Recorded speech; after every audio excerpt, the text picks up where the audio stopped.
Test 1, 2, 3. Test 1, 2, 3. There we go.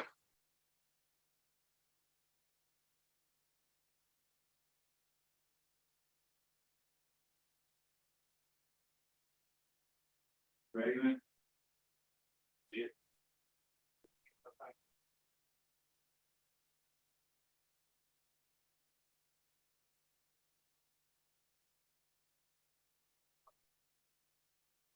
I'm just gonna do it one more time, and then we'll mute everything again. And if you need to, Kim, you can get Chris to edit this stuff out. Okay. So We can like clip it. yeah, he'll be able to eliminate that. So Okay, good closed I'm caption. gonna- work. yeah. So that's and it is working on the YouTube link. So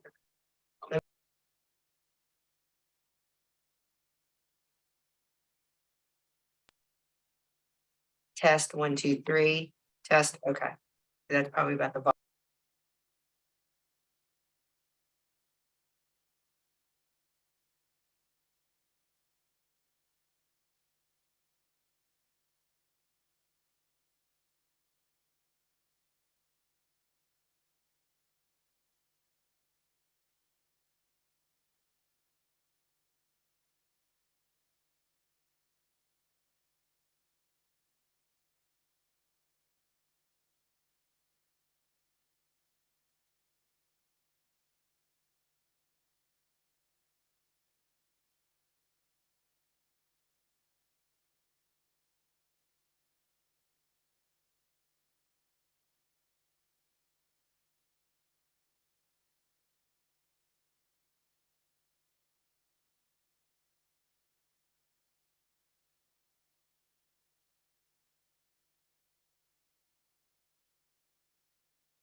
Right, so everybody know that,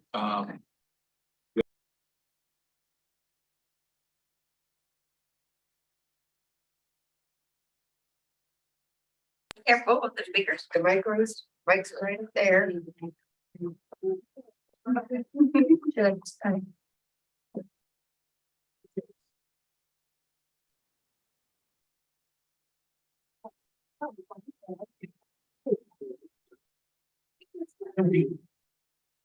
I just, this is oriented, very well. oriented a different way. This chair is. Okay, got it. hello.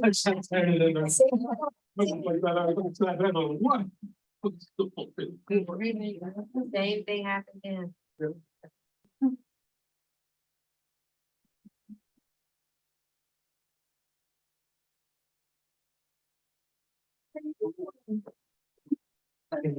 Technically, Tristan's not holding help, so I need one more. We don't have a forum. We need one more? We need one more. I believe Dr. Bureau's on his way. I know his jurisdiction won't be here, and then it's so. Mr. Mendoza. Johnny's not, right? No, Johnny's Johnny. not coming. Hmm.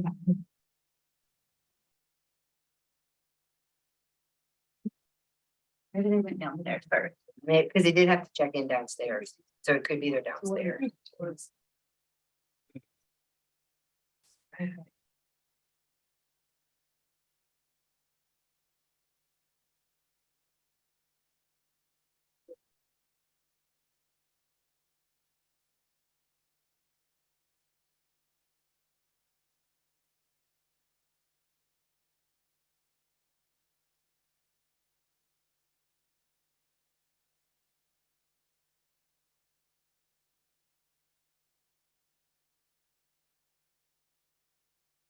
They were coming in and not here. Dr. Bureau told me for sure he was coming. He said he would be a few minutes late. I hadn't heard, I know Dr. Smith replied, yes. Let me double check the event.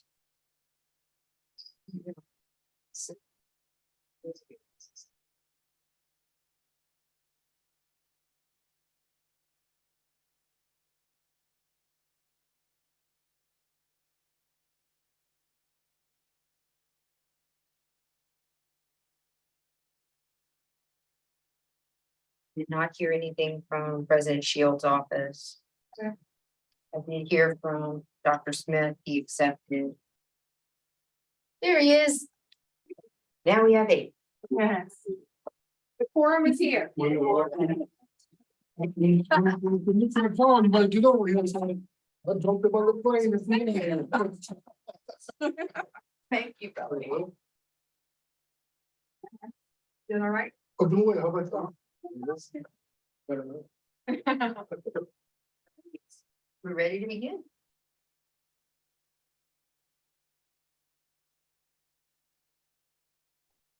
Me, okay. Good morning, everybody. I'd like to call to order. Thank you for attending the November Post-Secondary Inclusive Education Advisory Council meeting. I will now ask Kim to please call the roll. Dr. Reed? Here. Ms. Ryland? Here. Dr. Beckers? Here. Dr. Brooks? Here. Dr. Bureau? Here. Ms. Haven? Here. Mr. Dillon? Yeah. Dr. Jurisic? Ms. Grenier? Dr. Khan? Here. Mr. Manella? President Shields? Dr. Smith? Here. And Ms. Soto? We have a quorum. Thank you, Kim. We will now ask for a motion to approve the minutes from the October 17th, 2022 meeting. Is there a motion to approve the minutes? Motion. Second. Dr. Smith and Dr. Breaux. Any discussion? Any opposition? Hearing none, the motion passes.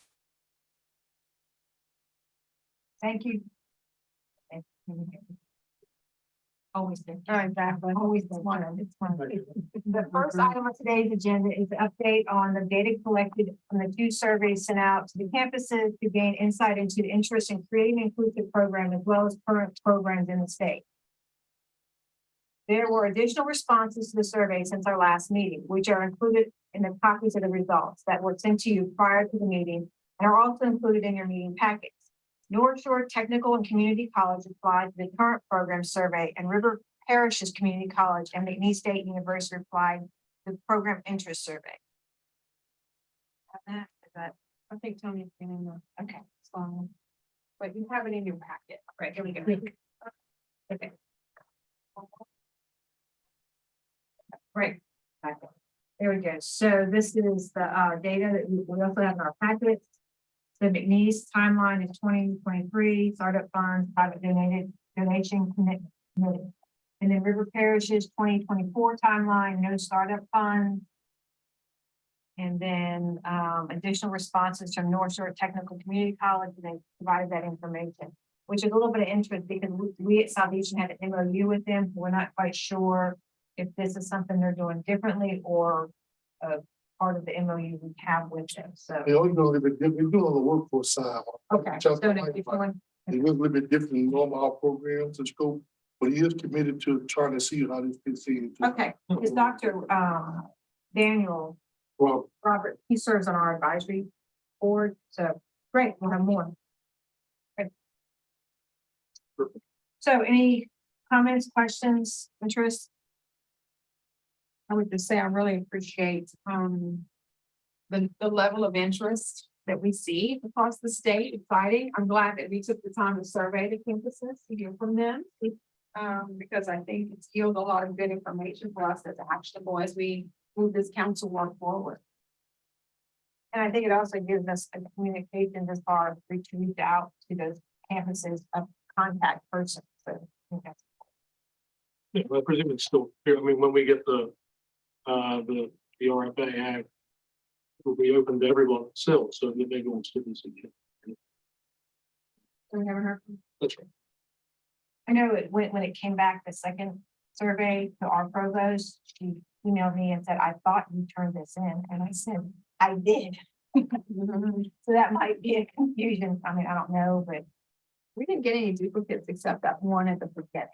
okay. So I don't know that if there was any confusion, but we did say at the previous meeting that we wanted to send it out one more time to make sure no one had missed the opportunity to respond. So we got 3 more responses.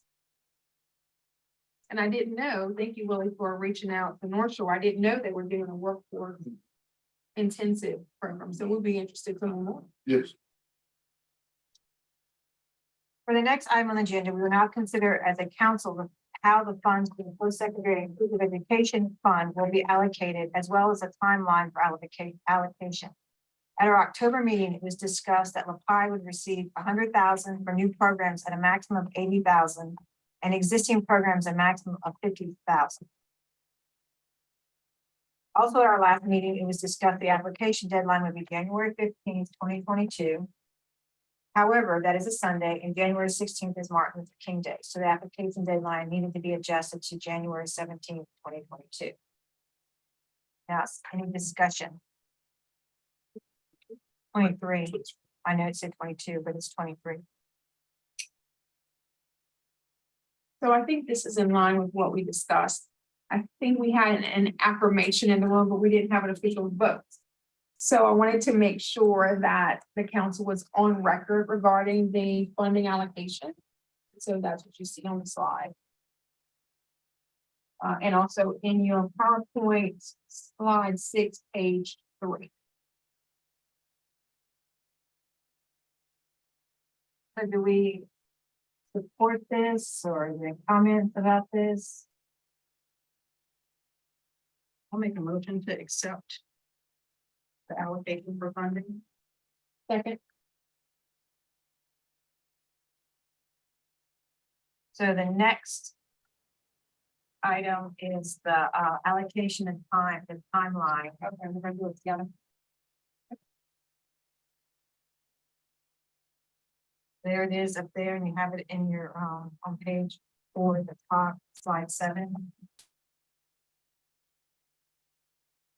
I would think that it'd be some of you guys as far as what works best with the universities and the colleges.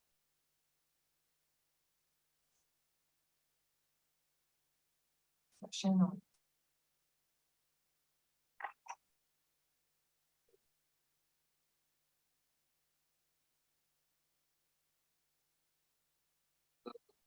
Oh. Yeah, I'm thinking Move to accept the timeline as Okay. provided. Dr. Bureau. Second, Dr. Smith.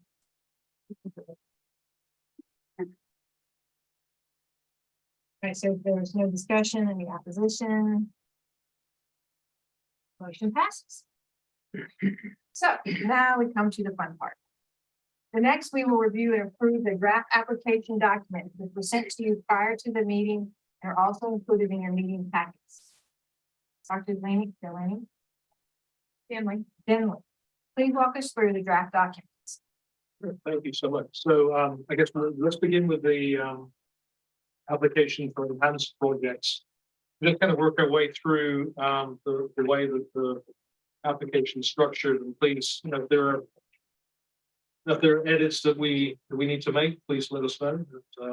But we want to make sure that this gives us all of the information that we need, but is also evident and clear, so people as they're trying to fill it out or will be able to understand it. So just going to kind of walk through the sections piece by piece. I don't think I need necessarily to read every question, but so section 1. So we seemed as though thank you very much. Yeah. So first of all, on the definition of an existing program, we put that an existing program would be 3 or more years old. So clearly there's a sort of a, like, how old is the right oldness? But it felt like that was at least a reasonable thing to say, that those programs exist and are, at least working their way to becoming established in 3 years. So people are comfortable with that.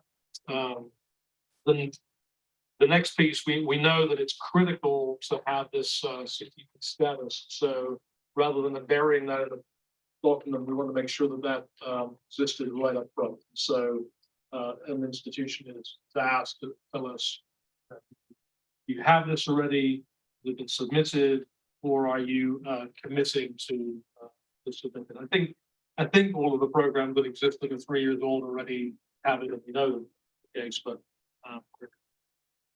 any question you'll see exists on the other application too. So But I have a question about that. So Yes, ma'am. did we finalize or find out if we, since the act reads they must be to receive money, did we find out? we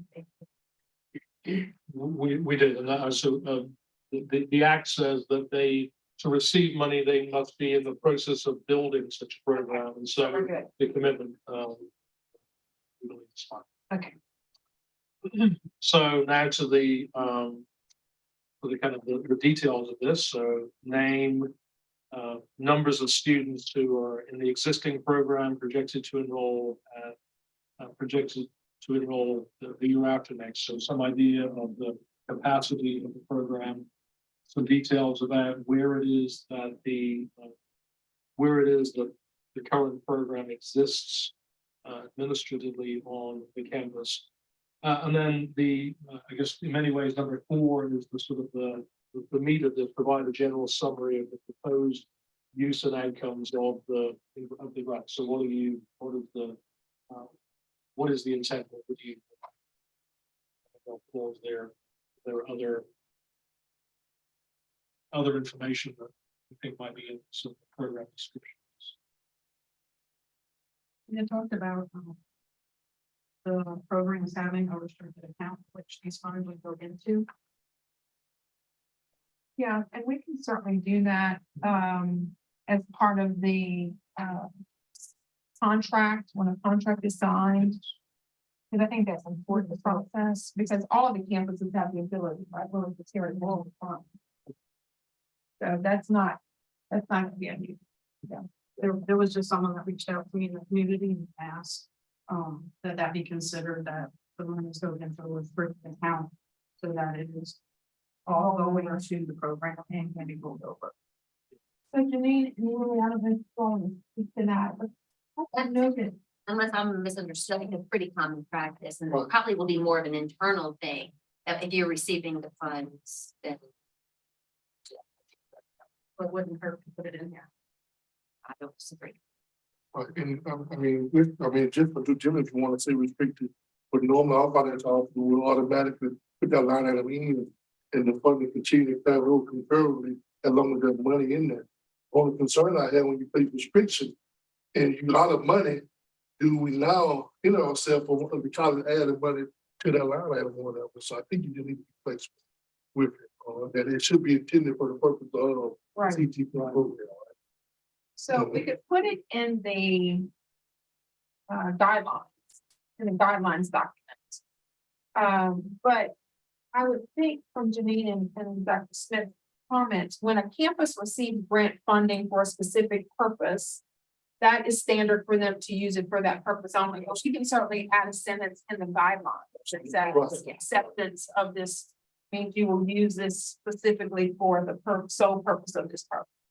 As just making sure. Right, I just want to be careful here for me is, budget all my career is, once we start making it restricted, you look at folks who it is only for the CTP program.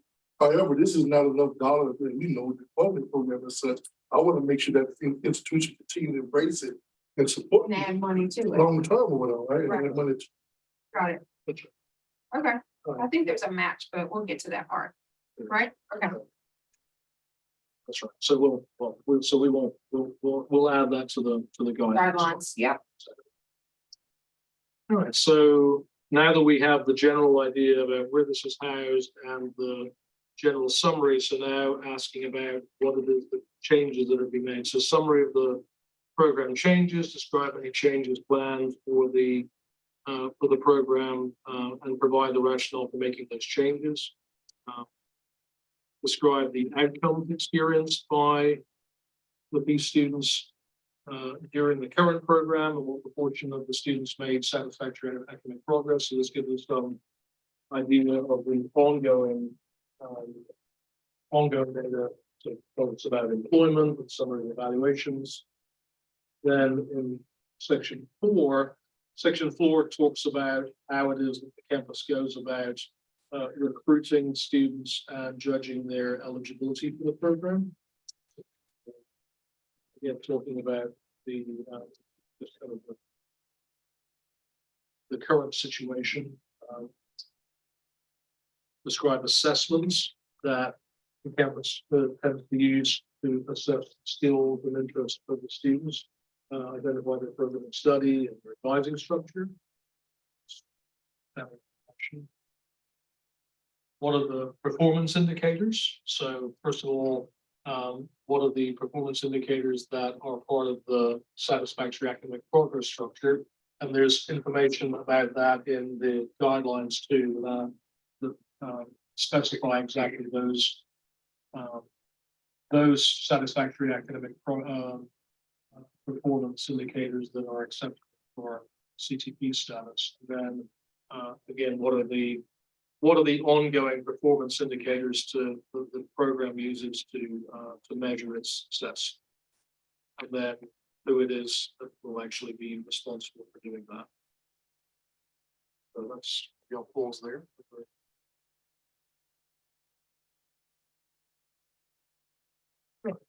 So now on to budget. So we're asking here, this is the for the existing programs. And so you just voted a few seconds ago for that request to be up to $50,000. And so question 1, what level of funding is being requested? And then question 2 is saying, is talking about the matching funds. And so we're saying here for the campus provide validation and matching funds at a 1-to-1 ratio. Asking for $50,000, and they show that matching funds on $50,000, and you were making it clear that the matching funds may include but are not limited to cash, in-kind donations of technology, personnel, construction materials, facility modification, corporate property, internship, sponsorship of staff or faculty endowment. So a broad understanding of what matching might be. Just one question. What about talking about Sullivan recently. What about if we receive those funds and the system want to support all of our system colleges? Can we use the money the system gives up $50,000, $100,000? Would that be allowable matching? Yeah, let's see. I think that's cash, right? I want to make sure. Only hard cash. Always good. No, I think it's, Yeah, it doesn't say campus match, so it's not restricted. Campus wanted to, the system wanted to match. Private donor wanted to match. I mean, we could, when we say cash, we could say cash from private or state sources or something like that to make it clear if we just. Yeah. Yeah. Can you talk a little more about the corporate property? Yeah, so if someone provided property like real like land, then the value of that land could be construed as a match. This is identical to the cyber, Which is so this is exactly the language we've used for our other grants. And at the board. Is there anything allowable for space given to the program from the university? Office space. Or just space for the program, rooms, offices? Yeah, I guess people probably would already be giving land, not just sort of like We should an find this. office space. So do we need to add? Does it have value though? You have let's say you have a department of petroleum engineering, the department doesn't pay to use that space in the building, so is there value? I don't know. I know previous like outside funding grants that they count the footage of like what the space they gave us and they calculate the dollar amount. That electricity and the phone and.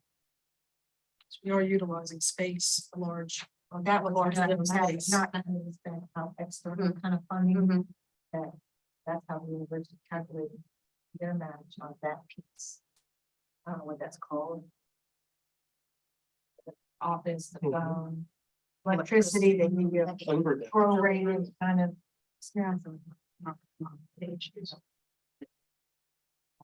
You want to put program space and overhead? You could add. Program space and overhead. Thank you.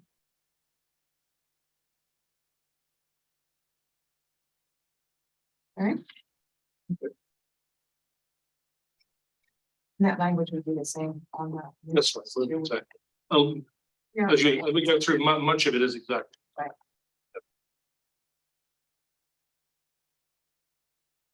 Yeah.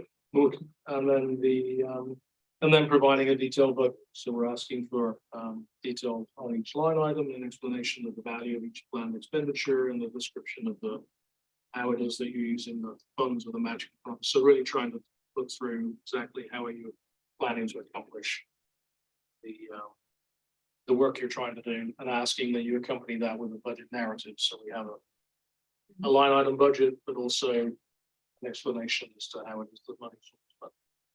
Pretty standard. And then section 8 is talking about sustainability. So briefly describe the institution's 5-year plan for the program regarding projected enrollment. So how are you looking to happen over the coming 5-year plan, 5 years for enrollment, and then sustainability, how will the institution operate over the next 5 years? So how are you, the final question, how will the planned enhancements be sustained? So we're really looking to make sure that, yes, these funds are used to create a new aspect of the program itself, but not, these are one-time funds. So we want to make sure that they are not just a one-time thing. They are the beginning of an ongoing process. So I'll pause there around the existing, and then, as we said, a lot of the questions for the other one are very much the same, but we'll work our way through them. The acronyms throughout are a little different. Thank So I'm wondering if we can agree on a certain acronym that we keep consistent throughout. Some say EIE, some say EIEF, LAPIE. just a, we can put this. Go ahead. So my thought process initially was the PIEF. Was was referred to the fund and the money. Yep. And then I think at one point, because Florida had put F in front of theirs, so I put LA in front of ours, but do we need Louisiana, because it is in Louisiana? Well, in the guidelines document, as well as the other, we should define that, right? Right. So we have a first reference of Louisiana Post-Secondary Inclusive Ed Fund. So if we're gonna say it's LPIEF, we should put that in parentheses and then use that throughout. Yeah. That's an easy. That's it. That's great. Thank Of course. you. That's all. The more eyes, the better. That's exactly right. Okay. Anybody else on that one? Okay. So then you probably should do it on the three on this, right? That's it right too. Yeah, that makes sense. So then I'd rather than saying 3 or more to say, less than or yeah, less than 3 years, yeah. So we're on the initial program application, That's right. less than 3 years. Okay. So in many ways, much of what we're seeing is very similar. So again, asking for that CTP status. We just kept the format exactly the same. Almost surely these programs will not have already received, but still within the format exactly the same. Little bit different in the program descriptions. So of course, what's the name? And then, but we're asking what is the year in which the proposed program will first admit students, and then asking for how many students and some understanding of exactly where it's going to sit. So those pieces are very much the same. Again, asking for a general summary of the new program, and then describing how the program will be organized at the institution. So how are you planning to construct it? And then again, these are a little bit different from the existing program. We need information about what is the award that the students were and what honor endorsement degree that they have, what's the name of that honor and some description on it. We also need an indication of the length of time. So how long is the program? You have a question? Yeah. As far as we add for endorsement degree or certificate. On base above, it's On B? Yes. On B, It's on A. Oh, okay. Yes, thank you. Thank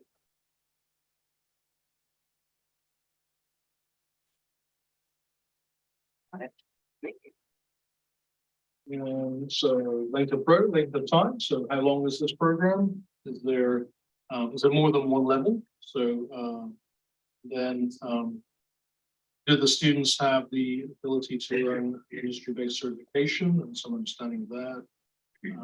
And are there other than industry-based certifications, are there micro-credentials, the badges? So what other than the award that the students earn? And then the Really, that'll speak to the workforce piece that you all are thinking about. do you think is that broad enough, do you think, to encompass? It does, because they're working with we all, North Shore working with we all for their population, get them employed, so they got some special. Yeah. RBC that they give those to.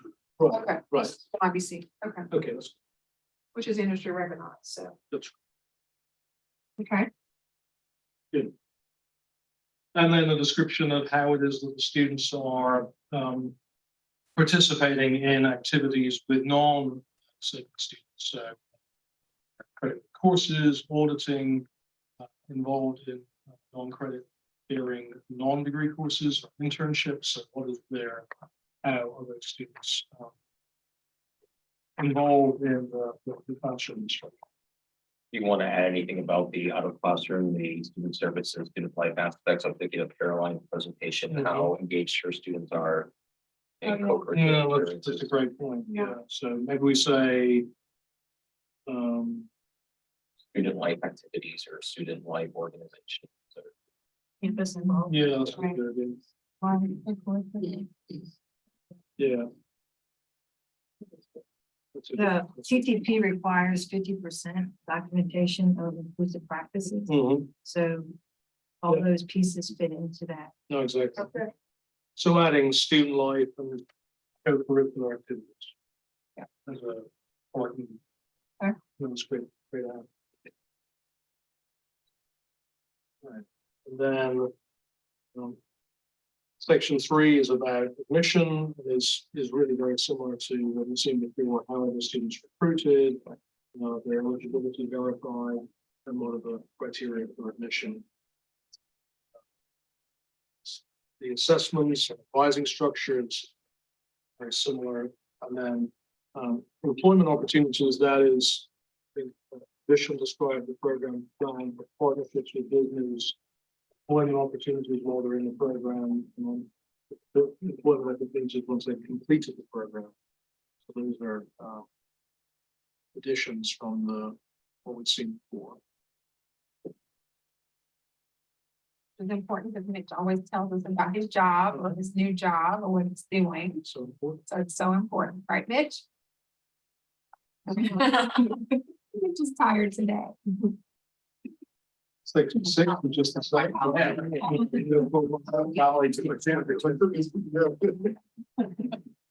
Didn't get any Halloween people came up and a big bucket of candy. Nobody came up. Like, oh. Just brought it. I'm sure someone would have helped. Well, I think you're really right.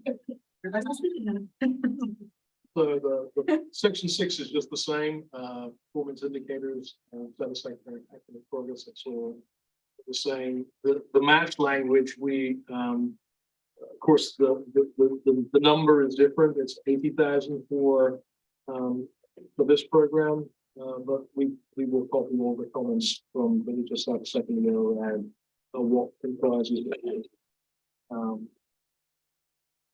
then lastly, program sustainability. So again, we're asking back what the projected enrollment is, how the institution plans to operate the program over the next 5 years, and what will the source of funding be for the program to be sustained on the. These are startup funds, we want to make sure that we're starting up something that will continue. Can I make I'm Kathy Dillon, which is wrong. Just my people first program going off, just for y'all have been really good with that, but number 12, where you say with non-disabled students, Thank you. yeah, if you could just, change it to be consistent Yeah, we can do that. to without disabilities. Thank you. So, people first. Language, no, but, yeah. This is great. Documents are great with people who are finding better just the one. No, I appreciate it. Thank you so much. So what we, yeah, more eyes. Help us that. Absolutely. Yeah. Anything else? Anyone see? You missed Mike? anything?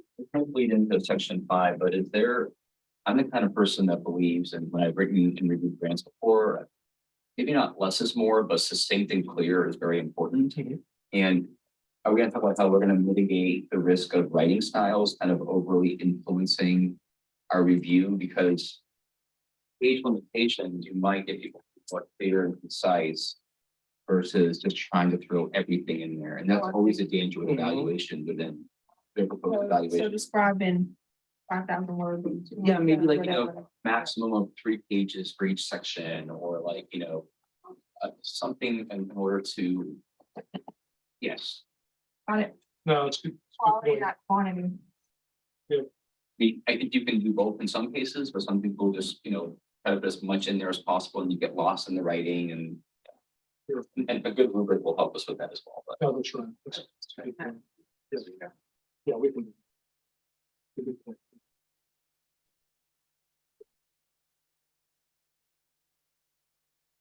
Any other thoughts or comments?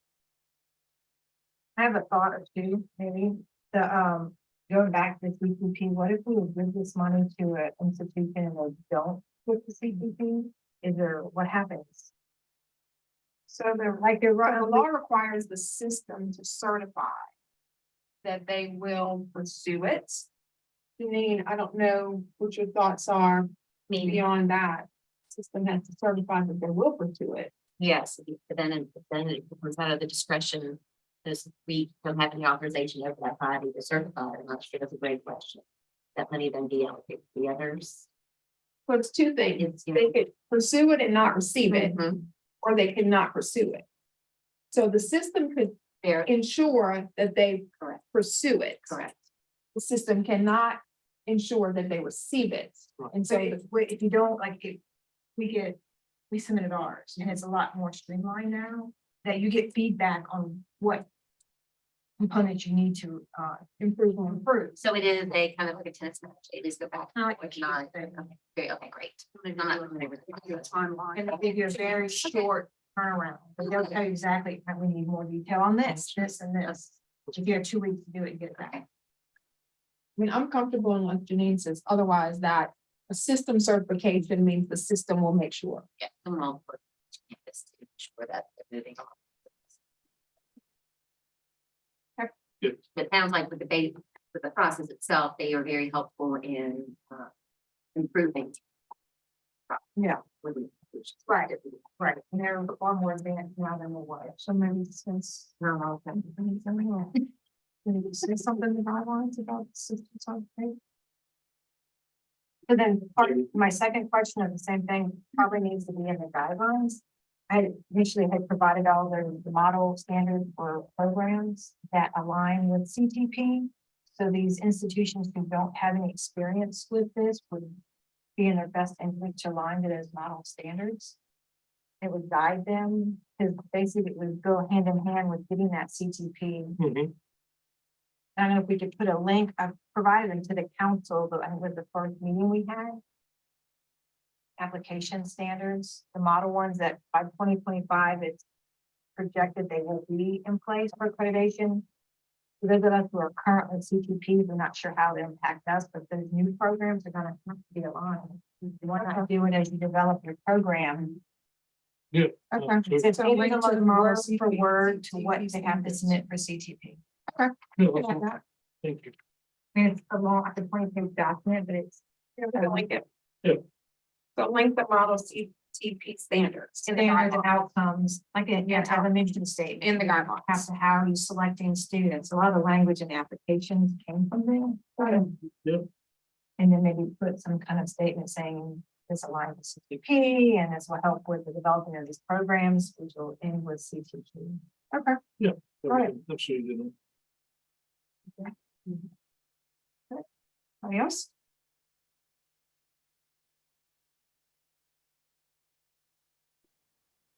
Does it specify that the duration is for 1 year only anywhere?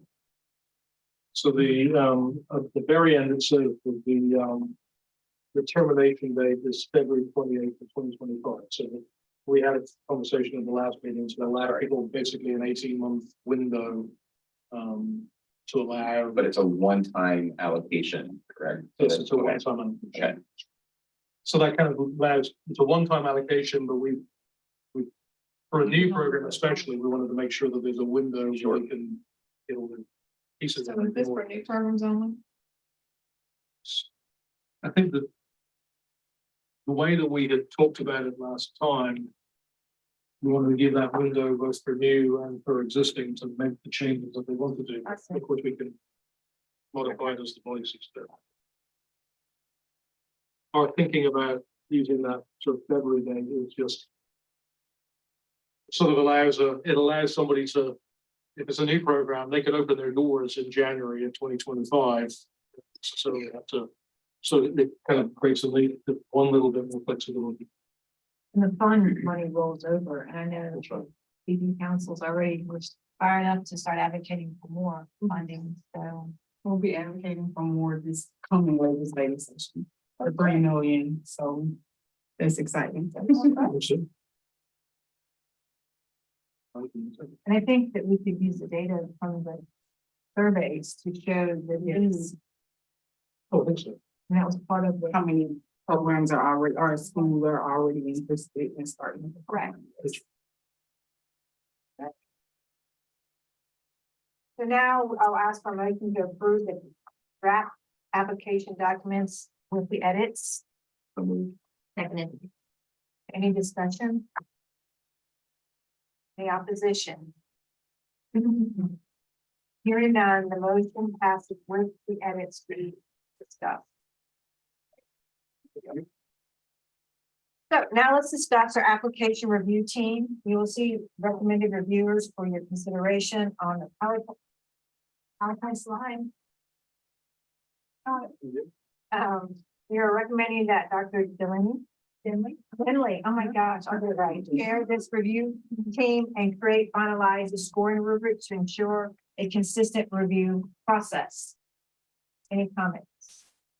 I know there was discussion because many of us who serve on this committee will be or somehow connected to the institutions applying, so we felt like outside people would be with knowledge would be critical to make it very transparent and fair. Not that we wouldn't be fair, but eventually we're gonna run out of money. No, we're not, because we're gonna get more money. How many people are we for this chief academic officers? Or it's on there, I mean. So the Southern system, the UL system, which is the LSU system, and the LCTCS system. The chief academic officers meet regularly with Tristan, with Dr. Denley, and so they have synergy and good work in that group already. And then we thought about the Office of Disability Affairs as well, which gives you another someone independent from higher education, but very knowledgeable. And also, I believe, a parent. Right, student, Bambi is a parent of a student who is at the program. Correct. And very much advocate for all areas of. So that's 6 Baton Rouge based to get together, knowledgeable about review processes. Many times it's a odd number, not an even number. Are Correct. you worried about that? Not really, but I yield to the council if you all are. If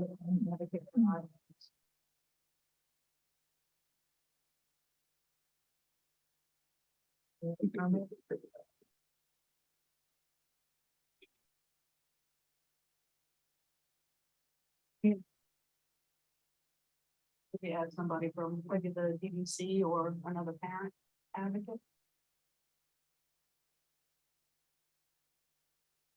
Or just pull from the existing, get 5 instead of 6. Into with 6 people.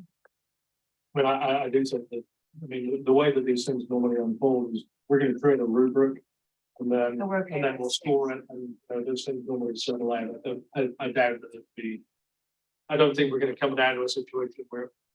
I would be really surprised if the recommendation of the committee were unanimous rather than us needing to have an odd number to. Would you be able to chair and maybe not vote? You? There you go. That would Be the draw them. finalizing if it happens to be. Yeah. The name for the win. There you go. That's always good to have that just in case. No, exactly. I mean, She said never what happens. yeah, so I'll be in the scoring, not and I won't be in the vote, and then if need be, then I can. Right. That's fine. I'm not That's holding fine. any Perfect. Thank you. Thanks. Any other discussion? So if we have more applications than we have a lot, will would be the deciding factor for the kids. Receives it. So, yeah, so the group will create a scoring rubric and we will, apply that scoring rubric to all of the applications. And as you say, it'll be, it'd be a nice problem to have, but. that's just- Strength of applications, Absolutely. obviously. I mean, the rubric may look at geography. I mean, I won't transmit what I think the rubric could be. They'll work on that, but it'll be strength of the application based on the rubric. We expect that we'll have more applications than we'll have money, which gives us the persuasive justification to make the case for more money. So we'll see. And there are several in the survey that signal that 2023 they're ready to start, but there are many who did not. And so this would mean that we could try to sequence new programs along the way over the next few years if we had the finances to do that. That's right. Yeah, and we also don't, I mean, we're asking in the application for what level of funding people are requesting, so maybe the 50,000, 80,000 or upper limits, not requirements.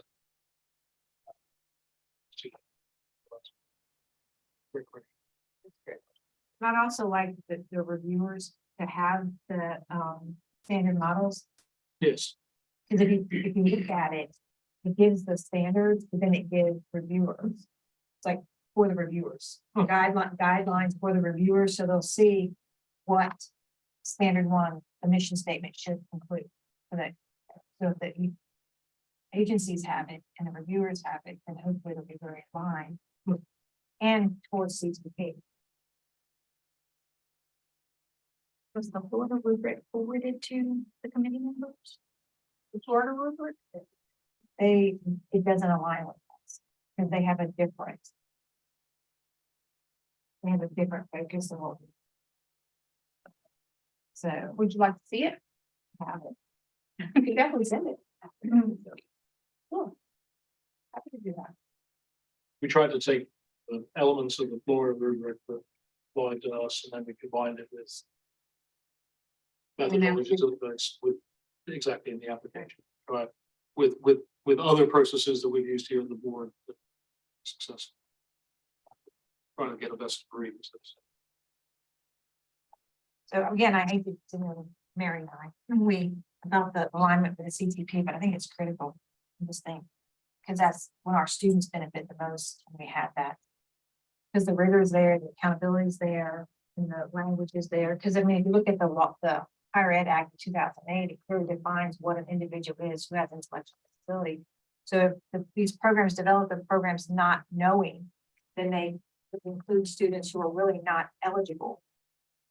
And we want to make sure that we keep it very aligned to benefit our individuals with disabilities. You agree? You want to add to that? I think that's one of the questions in the application too, like how will eligibility be verified? So if they're going along with the CTP guidelines, they should answer that question according to those. They should, guidelines. so and those guidelines are referred to in the guidelines documents. So that's the It is explanation. clearly defined what an intellectual disability is in the Higher Education Act. Or any additional discussion? Yeah, wait, so I need a motion to approve the review team who review and score the applications and bring the recommendations to the council for consideration and final act. I have a motion. I move approval. Second. Dr. Smith, any discussion? Any opposition? Hearing none, the motion passes. So the next item, as the council plans ahead, we need to begin discussing the council's budget for the 2023 legislative session for fiscal year 2023-24. What are the thoughts of the council on the potential request? I think Amy got us started on this, right? You want to share? The council met in October and they voted to advocate for 3 million for the fund. For this upcoming legislative session. And they have reached out to me to reach out to my sister university to get the data from this past year, because we submitted all the data in the previous years that helped us with this last legislative funding.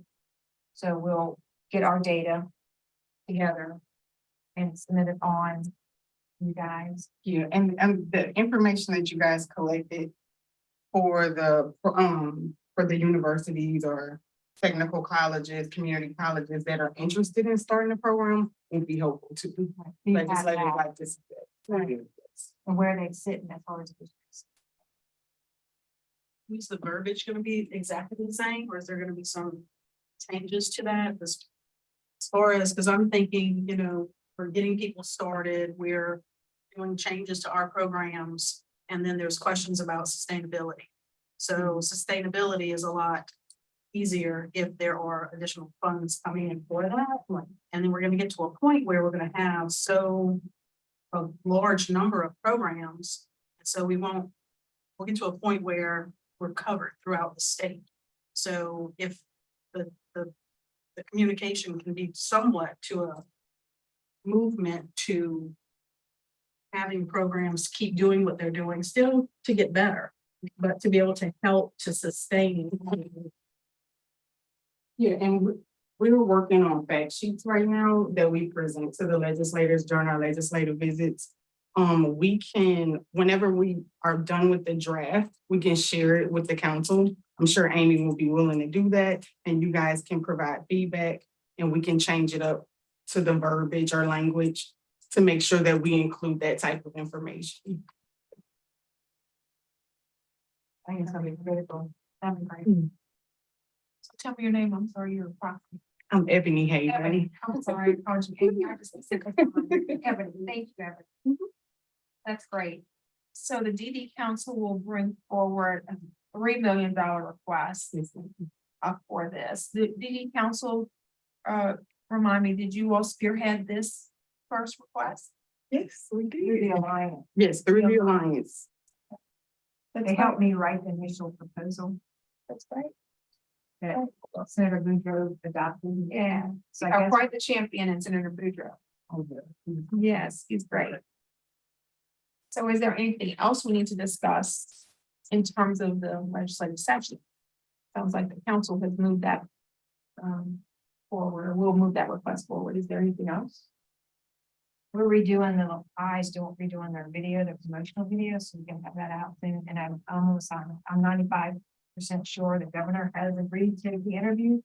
And as far as the state's backing from this movement. So we'll have that new video to give to you guys. Okay. That's great. I think it'd be great. I mean, if we can get that, and if we can get it reoccurring. Can you ask for reoccurring, Evan? We'll see. I think also, Commissioner, each of them need to make sure we work with our delegation, talk about one program which is important. Right. We have another ally with Senator Boudreaux's son is in my program, who's a senator who's very passionate about it. Yeah. And I told him, I leave 10 million, so. I always shoot for the moon, but we'll see what we can do. Right. Florida gets a little under 8 million a year. So. We're making gains. It's great. But that's right, when you have the one pages, et cetera, we certainly can share it with the campuses so that as they host, like Willie and others do, they host their own delegation meetings as well.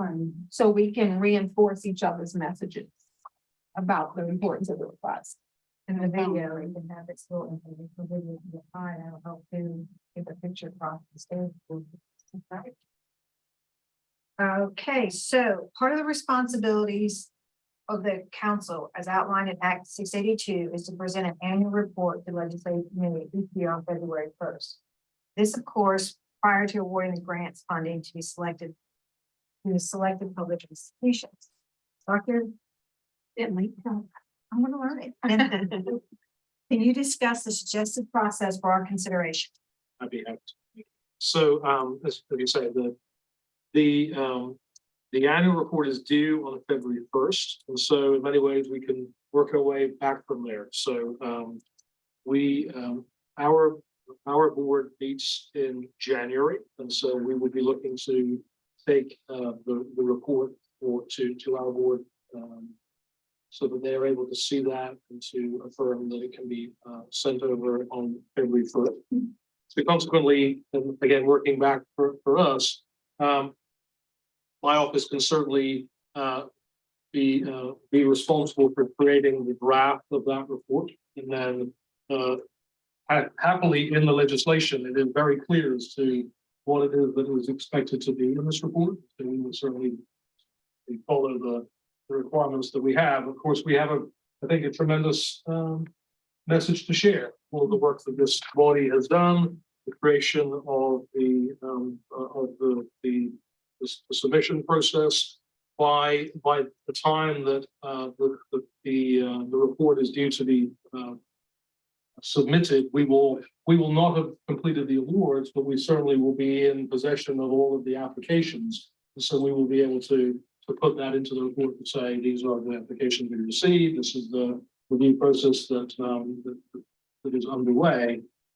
I think my suggestion is that in the report, we make it clear that we will submit an addendum to the report once the awards have been done.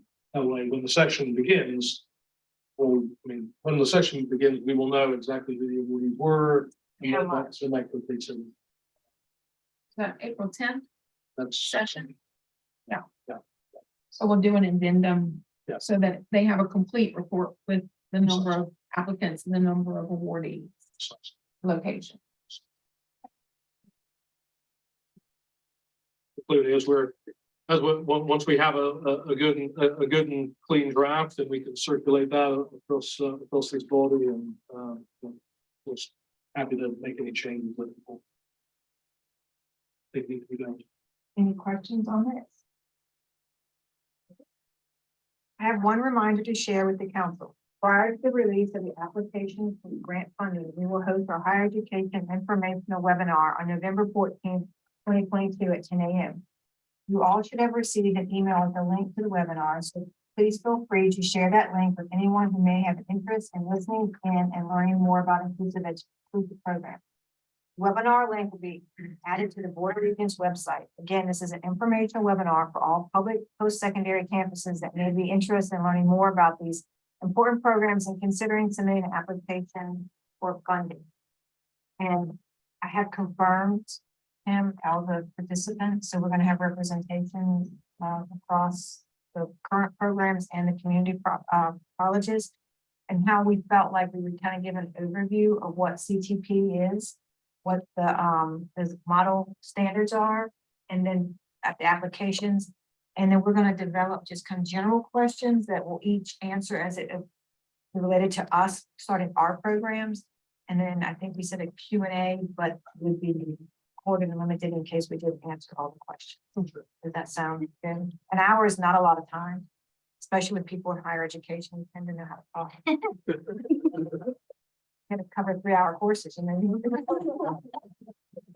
word limit. So we'll have some little silent bell. Kim will just ding, ding, ding, and someone's talking. I can do them. You have the power to mute. So, do we have any other business to discuss? I had a question for Timothy. Did December 16 meeting, has that been canceled? Yes, actually, if you look, the next item is, the next meeting has been rescheduled from December 16th to March 1st. I wanted to make We've sure. done a lot of work. Now it's gonna be up to the applicants to apply, the reviewers to review, Tristan to write the report, and so we didn't want to just meet to meet. No, that's fine. I just want to make sure. If we're doing it together, we can, We welcome every year. I got a stand down, cancellation. I've been missing meeting because I've been saying that meeting be canceled. I want to make sure. Yeah, that was correct. Thank you. Thank you. You don't want me to text you and say, where are Oh, you? yeah, I'll be right. That's right. Thank you for all who have joined the advisory council meeting today. At this time, I'll ask Tim if we have any public comments. As you can see on the agenda, our next meeting has been rescheduled from December 16th to March 1st, 2023, to allow staff to draft our legislative report and review the team to do their work as well. With no further comments, I'll ask for a motion to adjourn the meeting. So move. So then the second will vote on affirmative vote, the majority of members present in the meeting. Good, you're good. Thank you all so much. You're welcome. That's within an hour. Let me